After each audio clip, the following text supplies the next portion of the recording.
Welcome to the Daily MBA, where business wisdom is served fresh and fast, straight from one of the top MBA programs in the world. I'll give you summaries of my lectures and readings, as well as the most important insights gained from an MBA, so you can apply all of this knowledge in every business. Let's get started.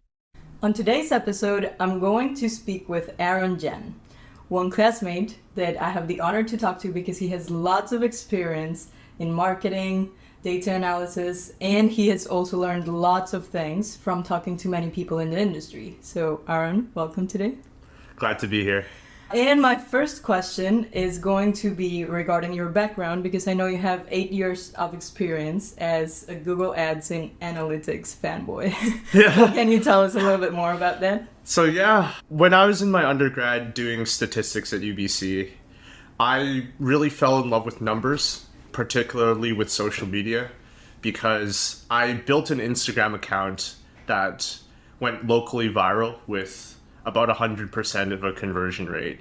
Whoa. So what that basically means is I had 1,000 followers on my account that showcased food, and each one of my posts netted 1,000 likes.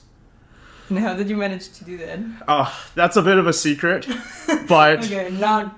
I found a way to essentially crack the code on how exactly engagement worked on the platform. And I sold that model to a bunch of different agencies.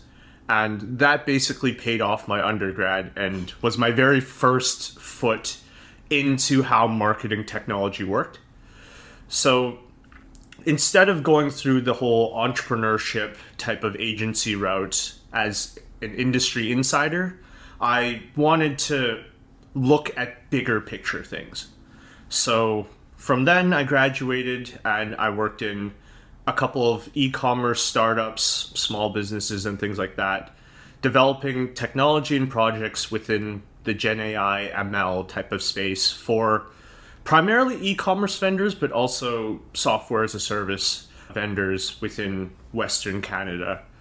I moved to the MBA because after leading a team of, agency leads servicing a couple of different brands, I worked for TELUS for about a year, launching the technological tests revolving the release of the iPhone 14 and 15.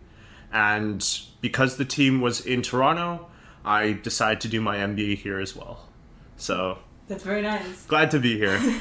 So I have a couple questions from all of the things that you just said. One is that you have mixed experience using statistics and other types of things, probably understood neurology of people, how to do the likes. So how do you think all of that mixed experience has helped you get to where you are? That's a good question. It was a bit of a mixed bag with my undergrad, primarily because I was out in the field as opposed to studying. But what it did tell me was how to align with a lot of different people. Big part about how neuroscience worked was reading things like body language, understanding the maturity levels of people in different ages, how team dynamics worked at a very cognitive level, and of course running a lot of different tests and surveys to see how people respond in certain situations. Like when you're faced with a lose-lose situation, how do people generally make choices? How are people motivated towards certain things? And of course, all of those things accumulated into understanding marketing. So how do you actually approach certain people using different methodologies, in my case, technology, and how do people actually respond on a very scientific level? So I've been able to really leverage that on top of the raw, hard, numerical things that I've learned in statistics to inform better decisions whenever I'm at work or even outside. That's fantastic. And I'm sure it's extremely valuable. And now, related to what you were saying, we have to use all of that with marketing. I want to start putting marketing into our conversation today. Sure. And for starting, I wanted to know if you have any insights or what would you think would be the perspective of marketing this year, 2024? It's been a very wild ride. So people still don't really understand in the marketing world the impact of what AI has to offer, because companies are still in the process of mastering what exactly SEO is and what exactly the current practices were from when COVID was a thing. We're in this weird transition phase where COVID just ended, people are returning to the office, our ways of living are now in this new normal, but we haven't forgotten what it was like to be closed up in our offices and in our rooms and how marketing impacted us then. Gen AI is the next big thing, as everyone has been talking about ever since basically Amazon reinvented delivery systems. So there's different perspectives on how AI is used as a business and as a customer-facing platform. We've slowly started to figure out how exactly AI is going to be applied in corporate settings, primarily with how people have worked. And unfortunately, that's really spelled out a lot of bad things for current workers because of the tech layoffs. That's something I can definitely go into a little bit later on in our conversation. But the one piece that I feel like nobody has really understood yet is the AI applications to customers on the B2C end of things. People are starting to understand how and know how to leverage AI, like students writing essays and trying not to be caught by their professors, or chefs looking for inspiration and turning to AI into looking at databases for how to create menus, things like that. We're learning how to use that, but taking that one step further into what SEO was with bringing people and shaping their opinions along a search engine to drive business, no business yet has actually covered what that is for AI. Because, for example, say a customer was on the fence between buying an iPhone and buying a Samsung, and they ask ChatGPT, which one do I buy? Obviously, there has to be some biases on some levels based off of the training data sets. But if two companies are competing against each other, how exactly does that connection work that informs a person's decision on one or the other? That's one thing we really haven't figured out yet in the marketing world. And it might be presumptuous, but I bet someone is going to think of an idea by the end of 2024 that's really going to radically change how we think about marketing. Okay. And I don't know if you have any idea, but how would you envision taking this AI into a B2C process? You're asking for my hot take on this, and I think there is probably going to be, well, first and foremost, there has to be regulations. And as we've seen with the whole TikTok interviews and the disconnect between the understanding that the government has and what the tech people have is very, very wide in terms of its gap. The first thing is someone's going to have to make laws. Someone's going to have to regulate what exactly is an AI not allowed to say. There has to be some sort of upper limit and boundary towards the capabilities of the service that it can provide. Just like there are GDPR regulations for search engines, AI has to have some sort of framework in place. Based on what the world superpowers tell us, then there can probably be some sort of ad auctioning type of platform or service that like Microsoft or Google is going to create to facilitate how businesses are going to be involved in the recommendations that customers are going to see. Whoa. Okay. But that could take anywhere from a couple of months to a couple of years. It could even take a decade. We don't really know because we're still trying to figure out who's doing what within companies, which is why there's this big influx of people being laid off of their jobs even though they're doing really well, people who have been doing something within a level of expertise for 10 years suddenly realizing what they're doing may or may not be relevant. And we're still in the process of really figuring that out on a grand scheme. Interesting. And now that you're mentioning all the layoffs, let's go back to all of those massive layoffs that you were talking about. Sure. Industry. What have you seen in the industry that is the biggest trend? Because most companies aren't really struggling financially, from what I've seen. They are doing the layoffs for other reasons. Yes. So can you tell us more about that? So, it depends on the company, but I would say most marketing-focused companies are still doing well, simply because their brand reputations are still stable and strong. Something like loyalty or a worldwide recognized name will move a lot slower in terms of its impact than the marketing technologies or the strategies that are placed to facilitate those big brand movements and changes.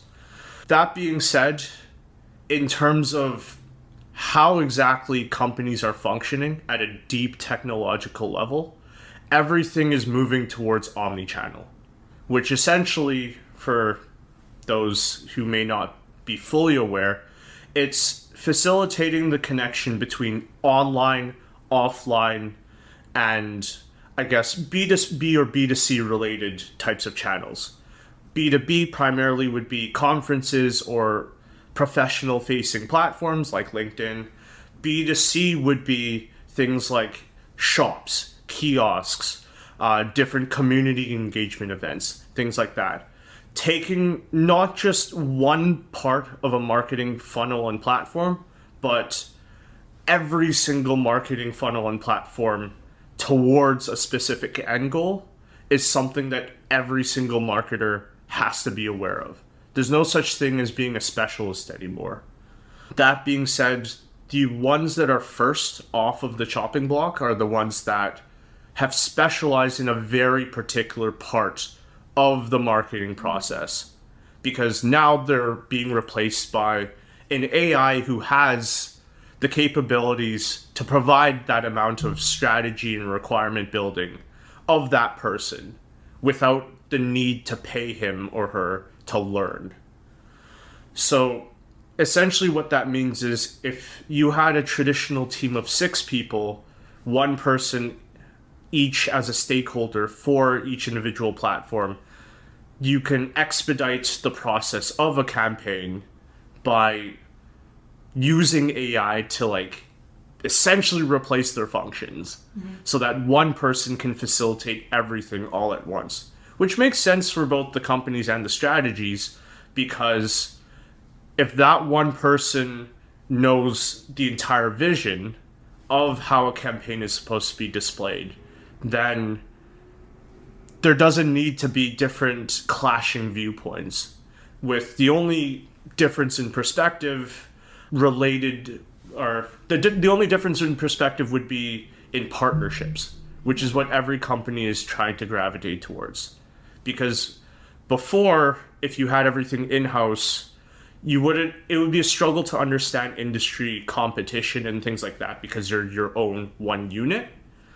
Nowadays, every single company relies on an agency or a service provider like a Google or a Facebook that actually owns the ad platform, and in some capacities, some consulting or researching companies to provide insights. So that type of partnership on a larger spectrum facilitates a better campaign, because now you have people who have broader experience from just team members within a single company. And that's why that process is being highly agile and highly leaned compared to what traditionally happened even 5 years in the past. That's very interesting. I never thought intuitively that someone specialized in something would be the one replaced faster, but now that you're explaining it, it totally makes sense. Yeah. And also while you were talking, I was thinking, besides from this very fast transformation of the workforce, which other thing do you see as a possible risk that might be coming from implementing AI? That may be like either good risk or bad risk, but any risk that a company might encounter while doing this? Well, I think the biggest risk is the fact that training sets take a whole bunch of data, but they're also date backlogged.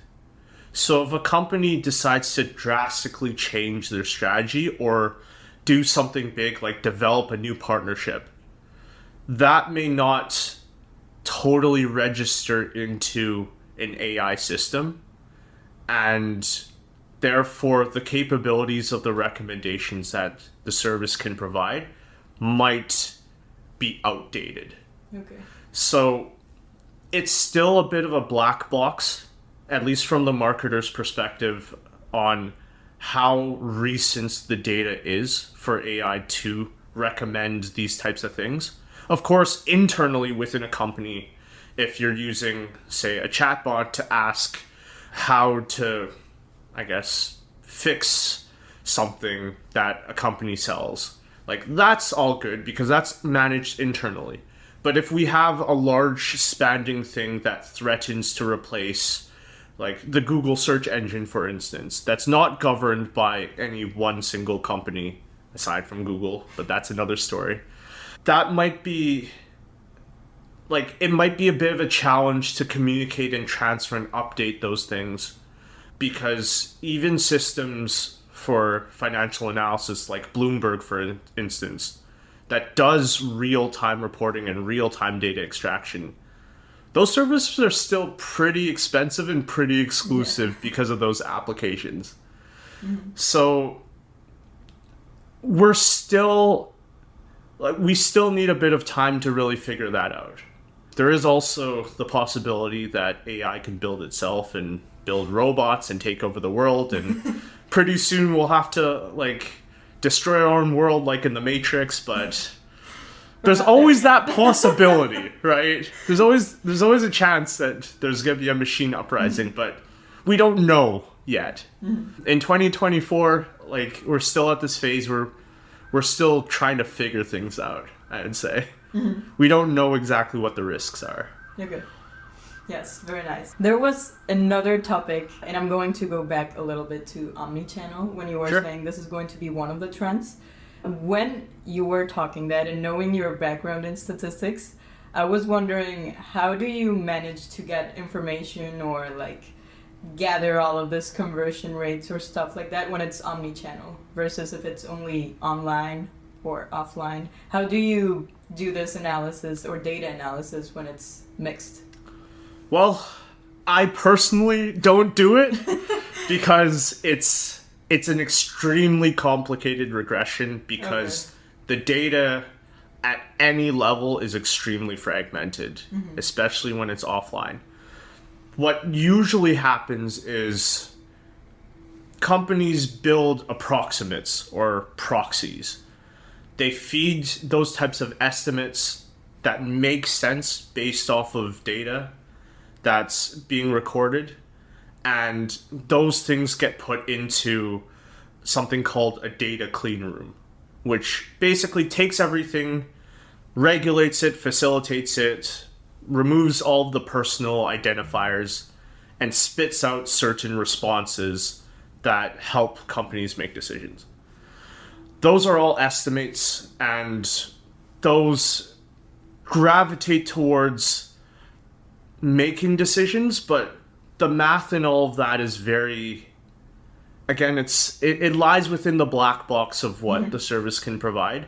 But the one value-based guarantee is that customers can be confident that only a surface level of information about them is being collected. Okay. Like, for instance, there's a very big difference between you walking into a store, looking at a pair of shoes, and being recorded for that. Like, based off of your Google account that you carry within your phone, like, you as a person looking at a pair of shoes probably will be recorded, but your name your ethnicity, your age, your occupation, whether or not you can actually afford the thing you're looking at. Those things are hashed. Those things are anonymized. So that's the big challenge that's been fixed within the past 2 or 3 years. And that kind of leads into the whole cookieless deprecation or first-party only tracking types of mechanisms and trends that at least Google has really been pitching to businesses. Okay. So for everyone that doesn't know about this, what do you mean when you're saying the cookieless future? Okay. So to understand what a cookieless future is... First, what is a cookie? First, you have to understand what a cookie is. Not an edible one. So, I've been in a lot of conversations. I'm not an engineer, but I at least know what it is from a marketer or a technological perspective. So, basically, when you're on an app or when you're on a website, you look at different images or you click different links or buttons. A cookie is basically an invisible thing that appears within a button or an app that connects to the account or browser that you're using. It takes your history and whatever you put in to show who you are as a person, and it relays it back to a platform that companies read. So before, when cookies were first introduced, it was a great thing because that facilitated things like customer targeting and customer segmentation. Because if a company could understand the type of person you are, they could feed you ads that you may or may not appreciate, but that would lead to you making a sale. Because people are now becoming smarter and consumers are now a lot more aware of what exactly companies are looking at in order to target them, people are starting to get scared, right? Because nobody really asked for this. Nobody really knows how far a company is willing to go to get you, essentially. So that distrust really started a bunch of different landmark lawsuits. And those landmark lawsuits against these companies basically forced them to find a solution to understand who you are without using a cookie. So the whole cookieless future thing essentially means if you're on a Google Chrome search browser, the only information that's being collected is information that you as a customer is putting into your Google account. So if you have a Gmail account, it has your name, it has your Gmail, it has very, very basic things that you yourself consent to and sign a check mark on to show that you're an actual person. Nothing beyond that is being collected. And based off of that, the cookieless future involves companies like Google having that control and having that boundaries, but also having that big target on their back, taking the responsibility for how information is being collected. So businesses now need to develop and evolve because not only are their tracking mechanisms different, they also have to heavily rely on these service providers to actually give them as good of information as before in order for them to succeed in driving sales and conversions. So that's why this cookieless future thing is extremely important, because essentially you're tasked as a marketer with doing more with less. You don't have as much information to drive your decisions, but you're also constrained to the competitive pressures of people making a lot more informed decisions and businesses and entrepreneurs building products within markets that may just be as good as the big competitive market leaders that are out there. So that's why if you are a marketer on any level, you have to understand essentially what this means. Whether it's driving channels based off of proxies that a platform partner provides versus collecting extremely detailed and clean data for targeting, or if you're an engineer and you have to release deployments, you would have to understand what are the boundaries that exist for grabbing and like connecting to your audiences. Okay, fantastic. So I'm going to stop over here, but not my conversation with Aaron. We'll just continue in another episode, so be sure to check that out.